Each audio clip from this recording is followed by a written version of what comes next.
Praise God. Kumusta po tayong lahat? Driving. Nagising ba kayo kanina?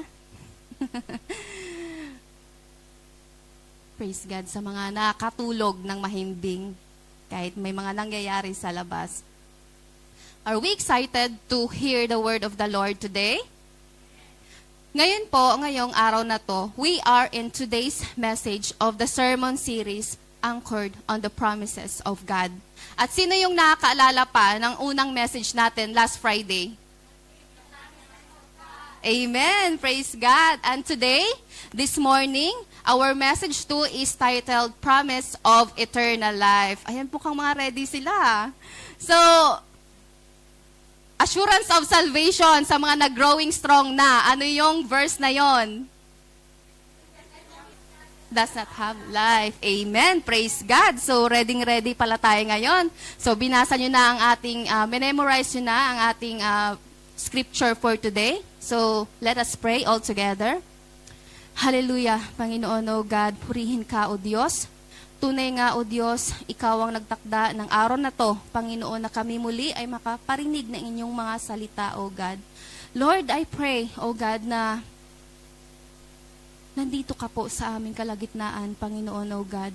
Lord, I pray, O God, that your word will be spoken this morning, Panginoon, O God, with boldness, with clarity, with conviction, Panginoon, O Lord. I pray that itago niyo po ako sa inyong likuran, Panginoon, that only your words, Panginoon, ang marinig namin this morning, Panginoon, O God. And let your will be done today, Panginoon. Lord, I pray that you will open the hearts ng lahat ng mga nakakinig, Panginoon, physically man or online, Panginoon, O God. I pray that this word of you, O God, will bring transformation, will bring, Panginoon, O God, reformation sa aming mga buhay, Panginoon, O God. Lord, I pray, Panginoon, that makakapanatili nga po kami, Panginoon, sa inyong presensya, sa mga salita niyo na to, Panginoon, O God.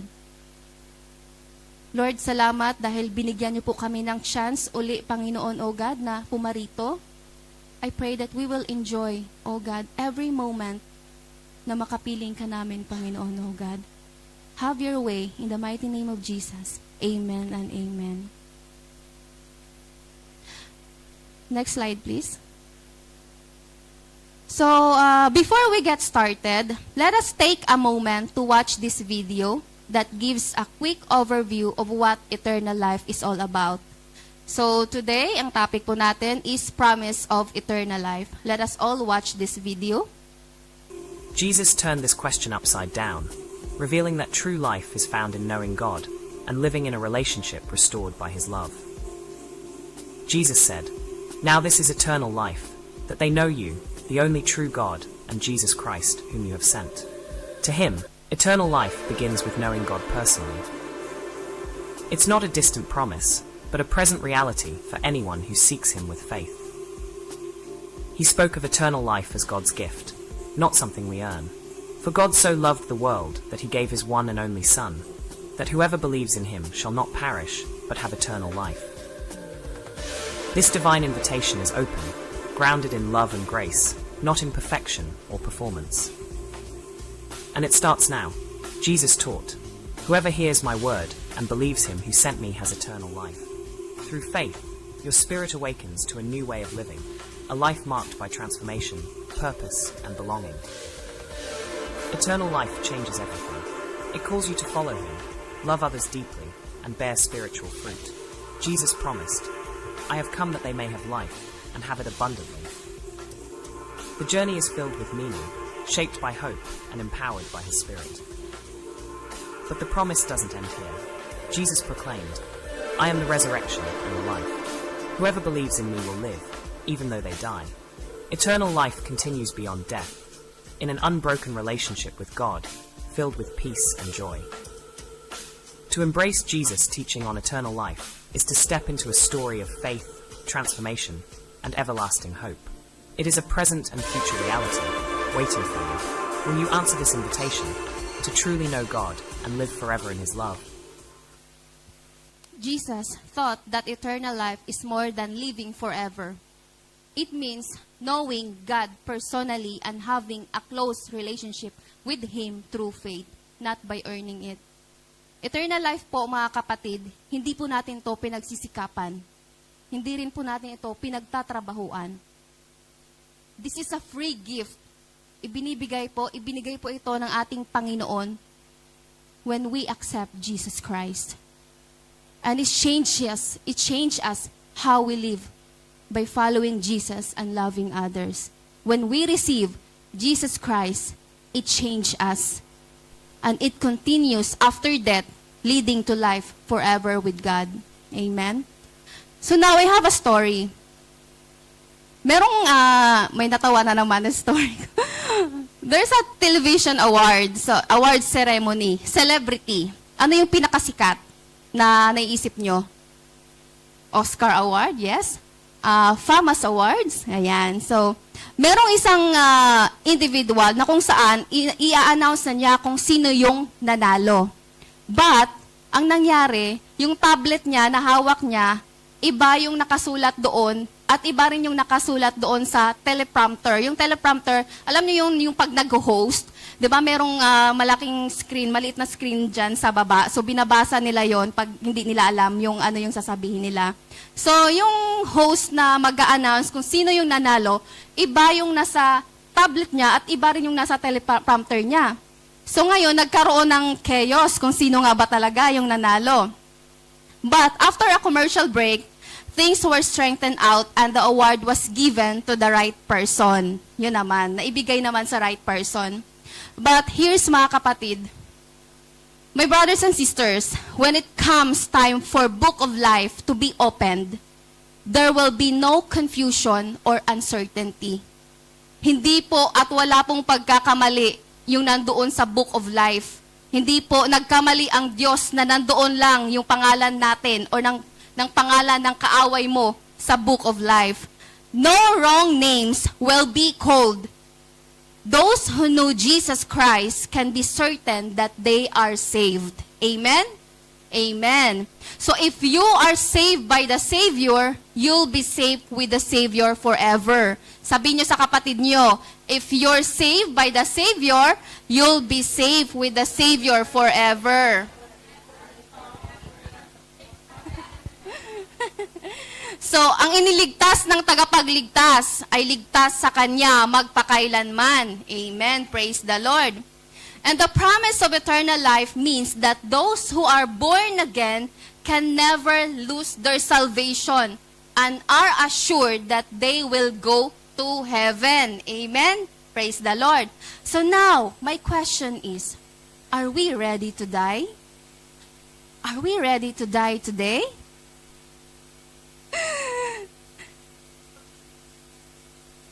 And how sure are you that you will go to heaven when you die?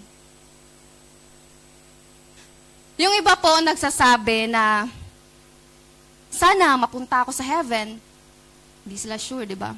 Yung iba naman palagay ko, siguro, maybe, mapupunta ako sa heaven. Yung iba naman sinasabi, mabuti naman ako. Wala naman akong ginagawang masama. Wala naman akong ginagawang mali. Hindi ko naman sinasaktan yung mga kapatid ko.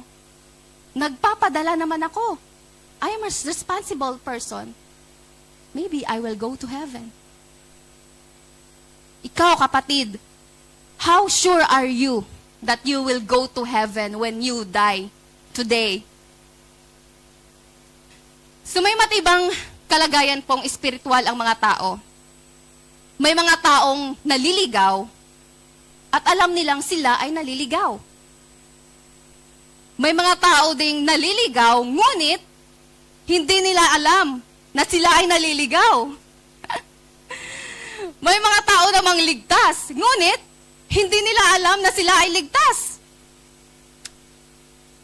May mga tao din namang ligtas at alam nila na sila ay ligtas. Amen. Praise God. So, alin tayo dito?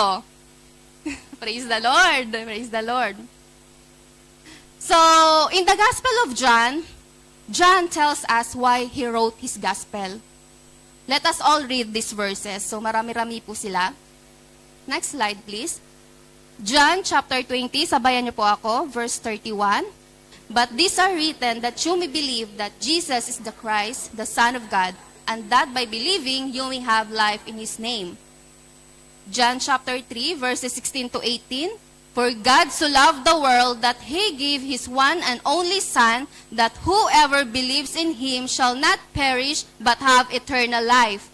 For God did not send His Son into the world to condemn the world, but to save the world through Him.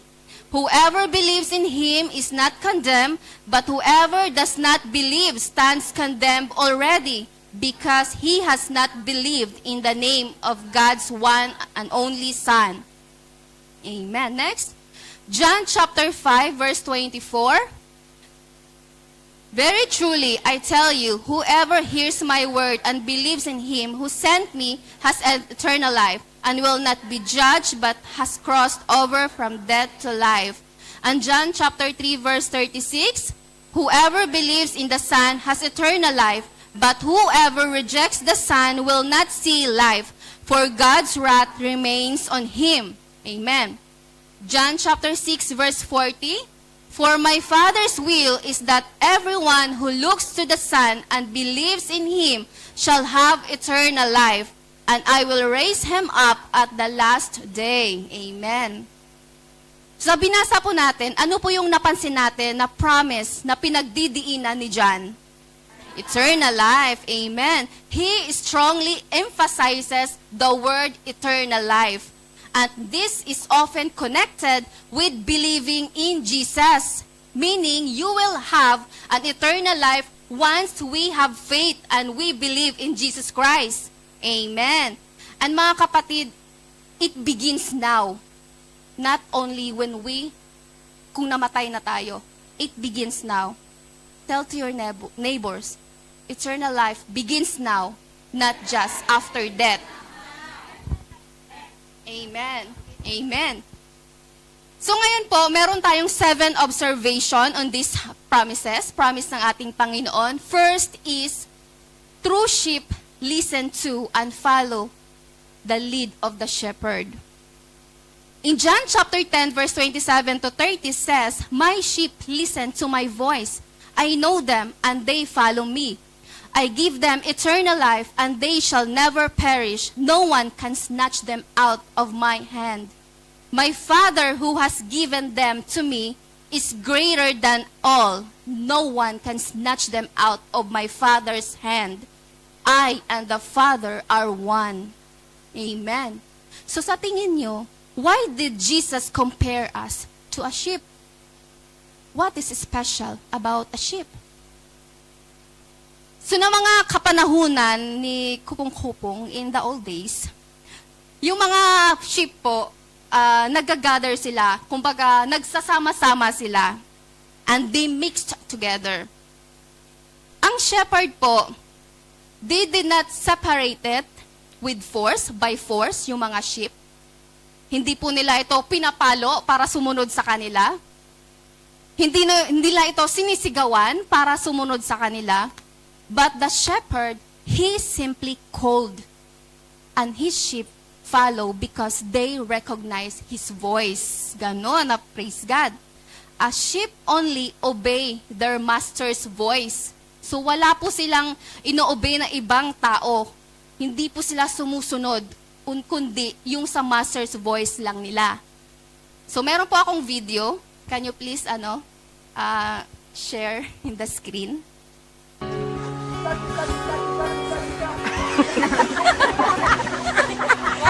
One more time. One more time. Oh, one is.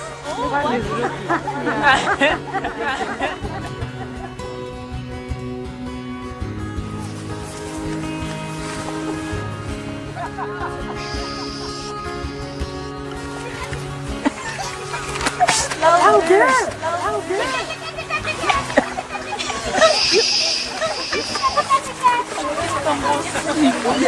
Dikit kaya mo.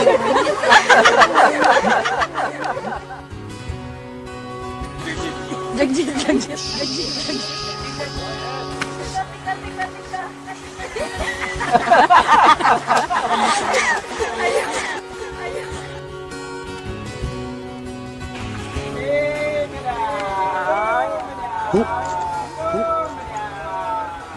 Look at them. Look at them.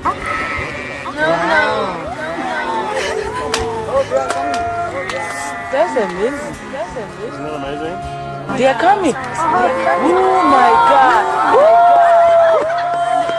Oh my God. I can't believe this. Oh my God. This is very nice. Oh my God. This is amazing. What is that? Yeah, you just made him go away. Oh my God. Was that cool or what? Oh my God. See, they were Never have the same again. Oh my God, look at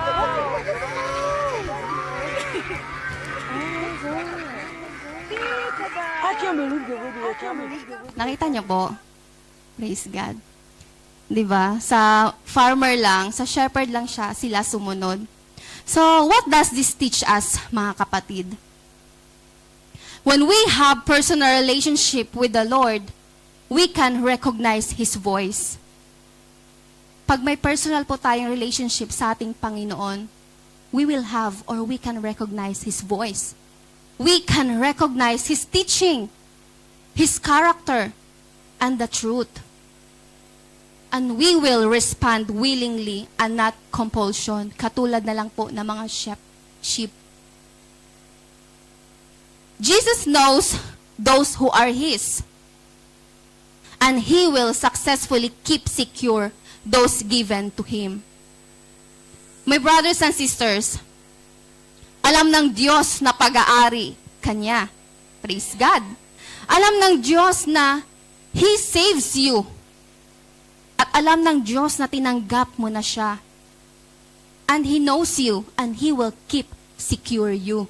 Amen. Praise the Lord. God will secure you and nothing, wala pong makakasnatch na iba sa atin, sa piling ng ating Ama. And second point is eternal life is a gift given by the Savior. Eternal life is something God gives freely through Jesus Christ, and not something people earned. And if you have this gift, you have it eternally. You have it eternally because God never starts a project that He does not finish. Amen? And the third point po is, those who know Him will never perish. People who believe to Jesus Christ and follow Him will have eternal life and will not be spiritually lost. Amen? And fourth is our salvation can never be stolen. Maybe dumarating sa buhay natin that we feel like we fail. We fail at work. We fail sa mga kung ano-anong mga ginagawa natin. Feeling natin we are not effective sa ministry natin. We are not effective sa mga ginagawa natin. Yung mga ginagawa natin, feeling natin hindi pa sapat.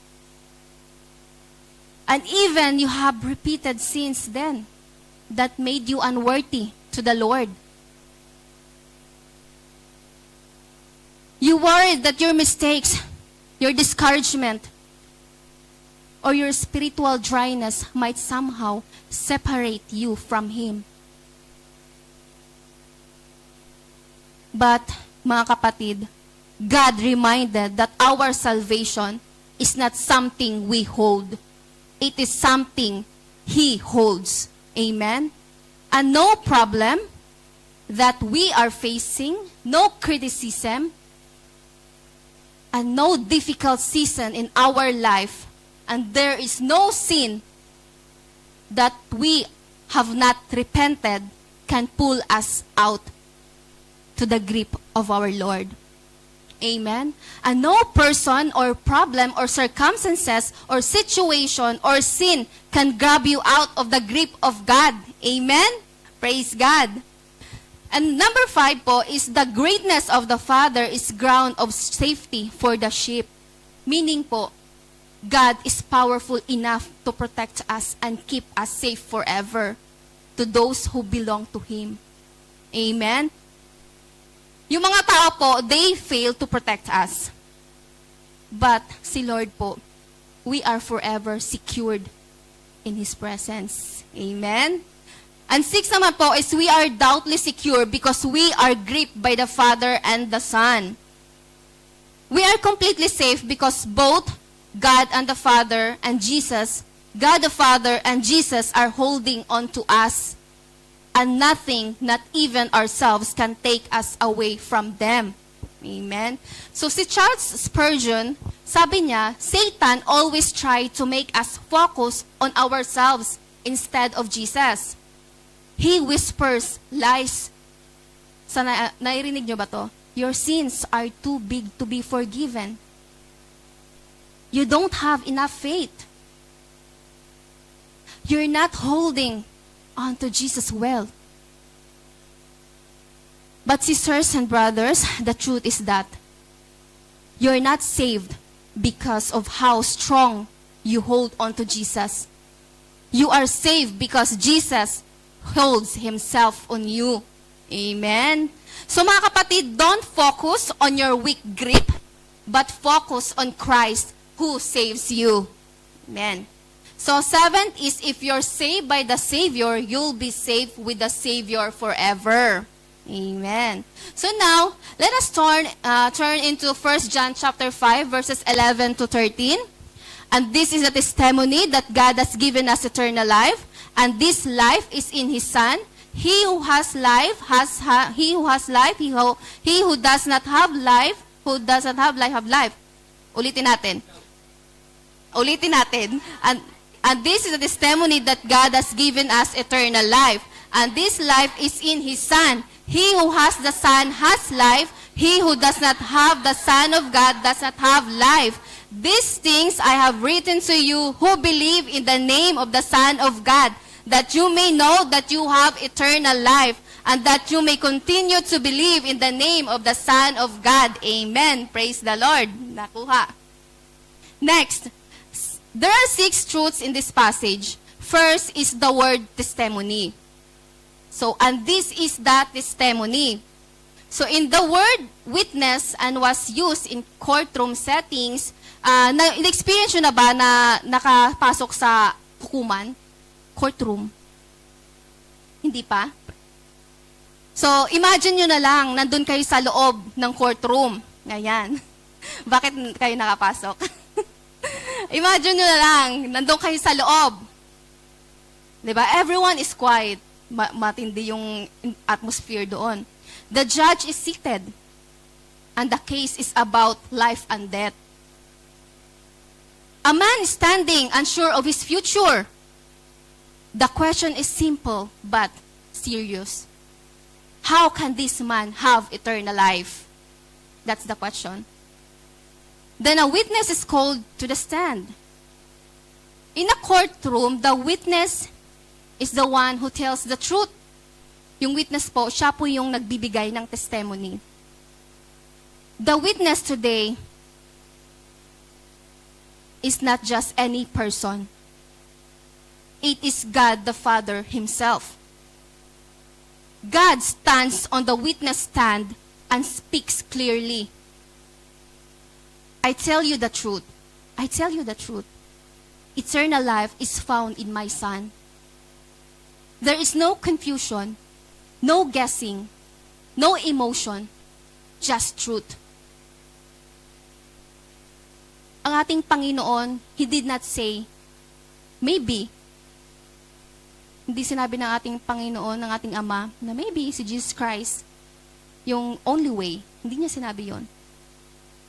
He declares with authority, whoever has the Son has life, and whoever does not have the Son does not have life. Amen? So in the courtroom, the testimony is settled. The witness is trustworthy. And the evidence is clear.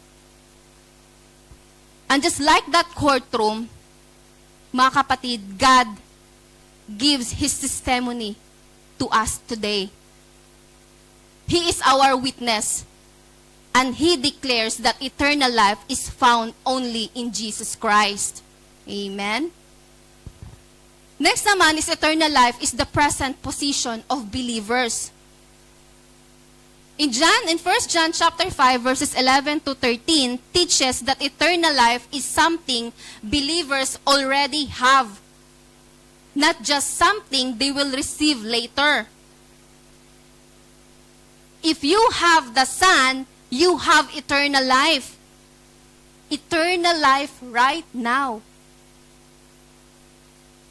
God has given eternal life, and this life is found in His Son. Si John, he clearly says, whoever has life, whoever has the Son has life. Meaning, if you believe in Jesus, you have eternal life. Amen? Right now. And John wrote this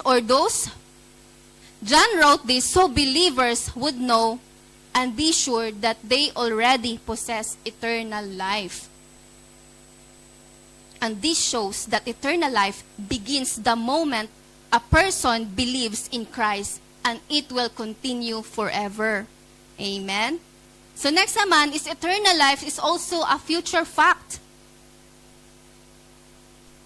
Because of the new birth, because we become born again, when you leave this world, you will live with Christ forever. Amen? Hallelujah! Excited na ba tayong iwanan ang mundong ito? Dala-dala ang assurance ng ating Panginoon na makasama natin siya forever. Amen! Eternal life po, mga kapatid, means without beginning and without end. Eternal life begins at conversion and it will continue forever. Mga kapatid, the moment you receive Christ, the moment you born again, you receive the gift of eternal life and it will continue forever. Amen. Praise God. Next naman is God wants us to know for a certain. Sabi po doon, so that you may know. God says, He wants believers to know for sure that they will have eternal life. The word know is repeated many times to show that our salvation is not based on our feelings. Our salvation is not based on our guesses, maybe. Our salvation is based on certainty. Amen? Certainty. And too often, we let our emotions decide how secure we feel. Nangyayari ba yan?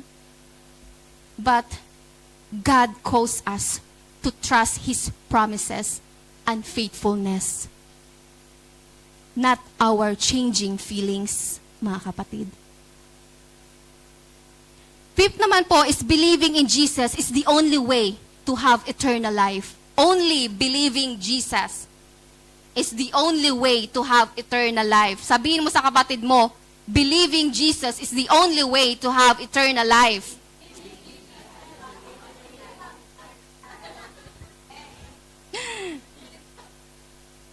Amen. So to believe means to count on someone or to trust in them. Example na lang, mga kapatid. Imagine, you are sick. Super sick. And the doctor, nagpa-check up ka ngayon. So the doctor gives you the only medicine that can save your life. Okay? And alam mo na itong gamot na to is magpapagaling sa'yo. But, hindi ka gagaling unless, di ba, if you will not take it, hindi ka talaga gagaling. But you are not helped unless you take it and trust it to save you. In the same way, mga kapatid, Believing in Jesus means trusting Him completely for eternal life. He is the only way, and we count on Him, not ourselves, to save us. Jesus said, I am the way, the truth, and the life, and no one comes to the Father except through me. Malinaw? Amen. Praise God. Next is, assurance comes from what has been written in the Word of God. Mga kapatid, our assurance is not based on our feelings. Bakit? Dahil ang feelings always changes. Nagbabago po ang feelings. Okay ka ngayon, later, hindi na. Mahal mo siya ngayon, later, hindi na. Our assurance is not also based on our experiences. Bakit? Dahil iba-iba rin naman tayo ng mga experiences. Di ba? Our assurance is not based on our good works, but only on God's written promise.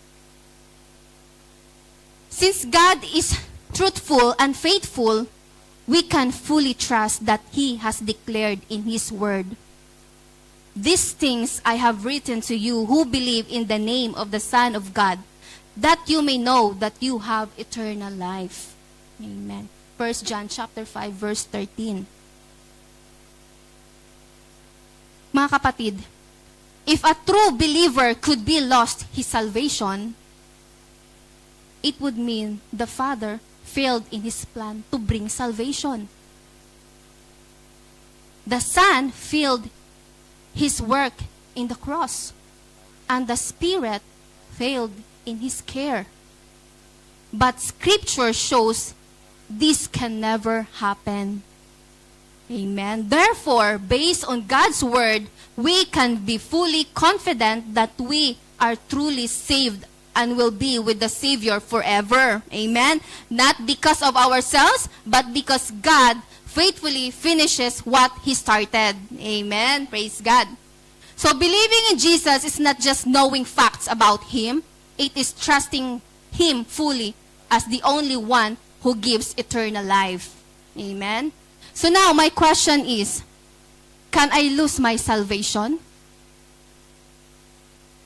Can we lose our salvation? Si Ray Pritchard answered that question. Sabi niya, can I lose my salvation? It depends on who saved you. It depends on who saved you. If God saved you, you cannot lose your salvation because it depends on God. Diba? If you save yourself, you can lose it because it depends on you. Your salvation is eternally secure if God did the saving. Amen? But if you think, mga kapatid, that our salvation is a cooperative, kumbaga kayong dalawa ng ating Panginoon at ikaw, where you do your part and God also does His part, then you're in the big trouble because what you started, you could mess up along the way. But if God started it, sabihin mo sa iyong katabi, but if God started it, He will also finish it. Amen. Say praise God. So Philippians chapter 1 verse 6 says, being confident of this, that He who began a good work in you will carry it on to completion until the day of Christ Jesus. Amen. So, ang kaligtasan po natin, maaring mong mawala ay hindi tunay na kaligtasan. Kasi, bakit? Hindi ka makakasiguro kung taglay mo pa uli ito. Kung meron ka pa uli nito. Hindi ka rin makakasiguro kung meron ka pa nito uli bukas. At kung mawala man itong kaligtasan na to, hindi mo rin alam kung makukuha mo pa mo ito muli. Diba? At kung makukuha mo man muli ito, hindi ka rin sigurado kung paano mo ito mapapanatili. Anong kaligtasan iyon? Sa iyong kaligtasan, na nakasentro lamang sa gawa ng tao at hindi sa gawa ng Diyos. Amen? Sabihin mo ulit, if you're saved by the Savior, you will be saved with the Savior forever.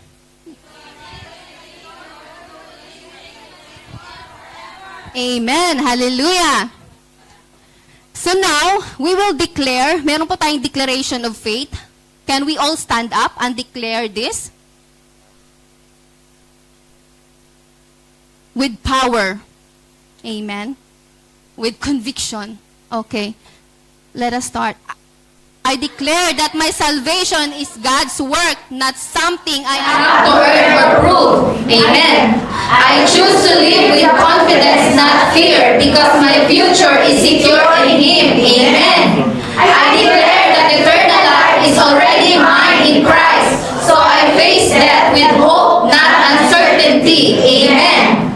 I declare that this truth softens my heart towards others. Amen. I will respond to fellow believers with grace, not judgment, and pray for them in love. Amen. My Christian's life is rooted in love and thankfulness, not fear or doubt. Amen. Even when I fail, I declare that I rise again, trusting that my mistakes do not cancel my salvation. Amen. I proclaim eternal life. It lifts my eyes towards heaven, renews my faith, and makes the gospel truly good news again. Amen. I choose to live in love, faith, and obedience to God. Amen. This all I declare in the mighty name of Jesus. Amen and amen. So praise God. So maaari po tayong umupo uli.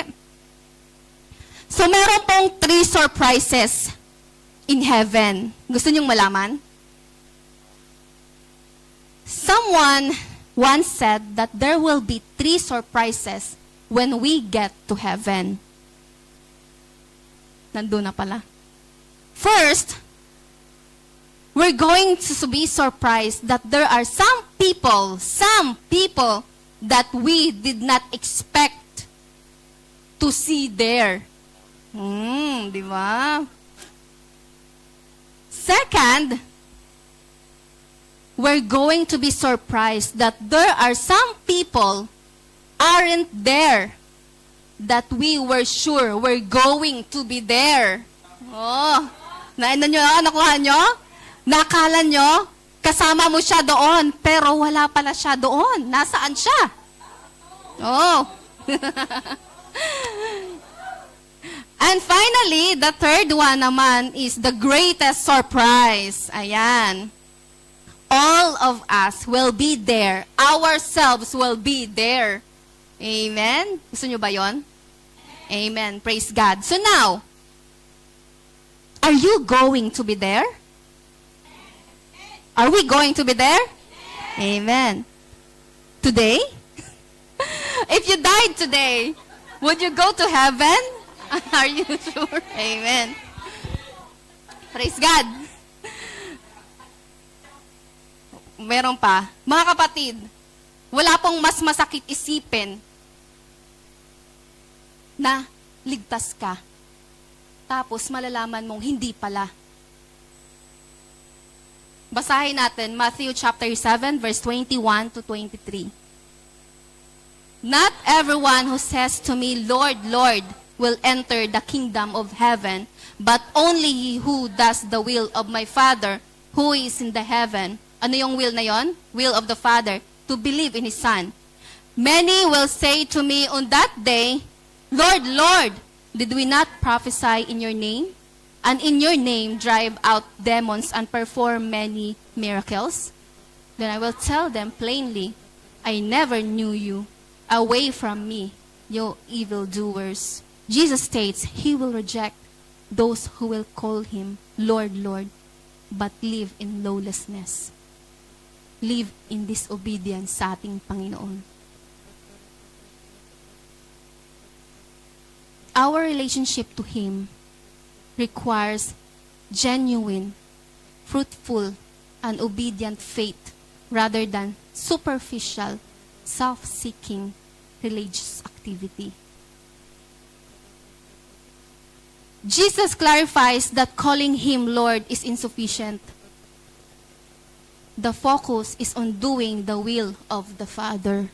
The focus is doing the will of the Father.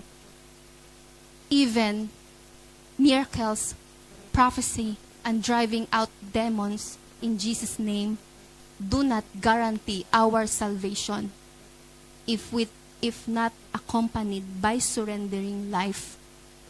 This implies a lack of true relational intimacy and submission, suggesting many can be deceived into thinking they are saved based on their outward service. This is not a warning against hypocrisy or trusting in good work to earn heaven. Now, do you want to get on the right track? Are you ready now to make sure that your sins are forgiven? And do you want to be certain that your name will be called to receive the award of eternal life? Gusto nyo bang yung pangalan nyo ay nandoon sa Book of Life? There will be no mixed up and no confusion. Those who know Jesus Christ are known by Christ. He knows the names. He knows the names of those who name Him Savior and Lord. If you're saved by the Savior, you'll be safe with the Savior forever. Amen. So now, if you want to make sure, you can pray this prayer with me. Let us all bow down. Let us all pray. Yes, Lord. Hallelujah, Jesus. Lord, we come before you today, O God. Lord, we humble and with honest heart, O God. We know that we are sinners, O Lord. And Lord, we confess, O God, that I have made many mistakes, O God, and poor choices in my life, O Lord. Lord, I admit that I have tried to live in my own strength. Forgive me, Lord. And Lord, these things, oh God, it just made me or lead me to brokenness, oh God. It just lead me to fail, Panginoon. Lord, forgive us, oh God. Lord, we recognize, oh God, that we cannot fix ourselves, Panginoon, oh God. And we cannot save ourselves, Panginoon, oh God. We are completely dependent on your grace and on your mercy, Panginoon, oh God. We believe in all our hearts, oh God, that you are the Son of God. We believe that you came to this world because you love me. You love us, Panginoon, oh God. And we believe that you willingly suffered and died on that cross, Panginoon, to take my place, to bear all the punishment, oh God, na kung tutuusin ay kami po dapat, Panginoon, ang nandoon, oh Lord. Lord, thank you for paying the price that I could never pay, Panginoon, oh God. And we also believe that you rose again, oh God, from the dead on the third day, victorious over sins and death, oh God. You have the power to give a new life, oh Lord. Thank you, Panginoon, oh God. And today, Lord, we turn away from our old ways of living, Panginoon, oh God. We repent from all our sins, O God, our selfishness, our pride, and everything that separates us from you, Panginoon, O God. Lord,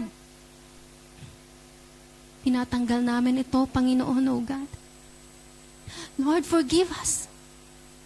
Lord, cleanse us from all our unrighteousness, O God. Lord, wash us, and clean us, Panginoon, and give us a new heart, O God.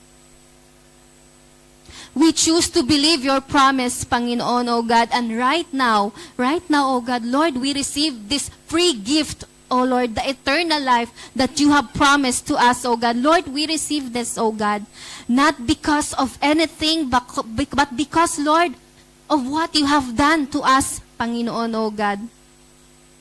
Jesus, we trust you. We trust you as our Lord and our Savior.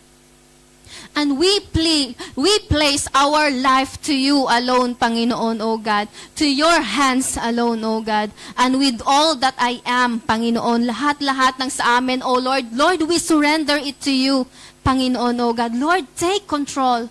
Take control of our emotions, our feelings, Panginoon, our decisions, our relationship, Panginoon, O God. Our future, Panginoon, that only holds, Panginoon, you take control, Panginoon, O Lord. And Lord, teach us, O God, to follow you daily.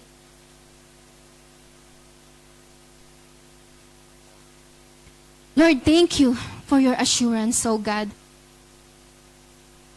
And for the peace of knowing that once you save me, O God, once you save us, O God, we belong to you forever, Panginoon, and no one can snatch us from you, O Lord. Lord, thank you for the salvation, O God, because the salvation that you have given to us is secure, O Lord, and not based on our feelings, O God, and not based on our performance, but because of your faithfulness, Panginoon, and promises and the grace, O God, na ibinigay niyo po sa amin, O God. Lord, I trust in your certainty that I am your child, that we are your child, and nothing, O Lord, that can separate us from your love, Panginoon, O God.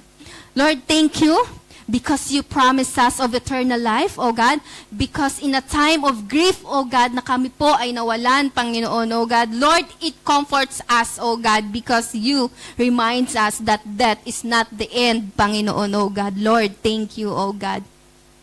And those who believe in your name, in Jesus Christ, were alive with Him. Safe and peace, Panginoon, O God. And Lord, even though kami po ay nawalan, it hurts, Panginoon.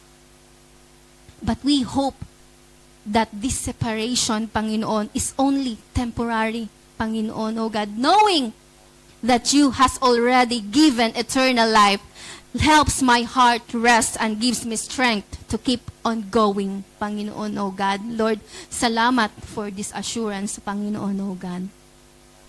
Lord, thank you for today. Thank you for your word. Thank you for your fresh manna, Panginoon, O God. And I pray, Panginoon, O God, that these words of you na narinig namin today, Panginoon, ay pangahawakan namin to, Panginoon, on how we walk in our life, Panginoon, O God. This will lead us, Panginoon, kung paano po kami mamuhay, Panginoon, sa araw-araw, Panginoon, O God. Lord, ingatan niyo po itong salita na ito, Panginoon, O God, at manatili ito sa aming puso, hindi lamang po sa aming isipan, Panginoon, O God. Salamat, Panginoon, sa inyong mayamang salita, Panginoon, O God. Lord, we entrust you the remaining, O God, na mga oras sa aming pananambahan sa inyo. Be glorified, Panginoon, O God. Be magnified. All these things, O God, all these precious things, Panginoon, ay pinapanalangin namin sa iyong makapangyarihang pangalan, O God. Salamat, Panginoon. In Jesus' name, I pray. Amen and amen. Have a blessed Friday morning po, everyone.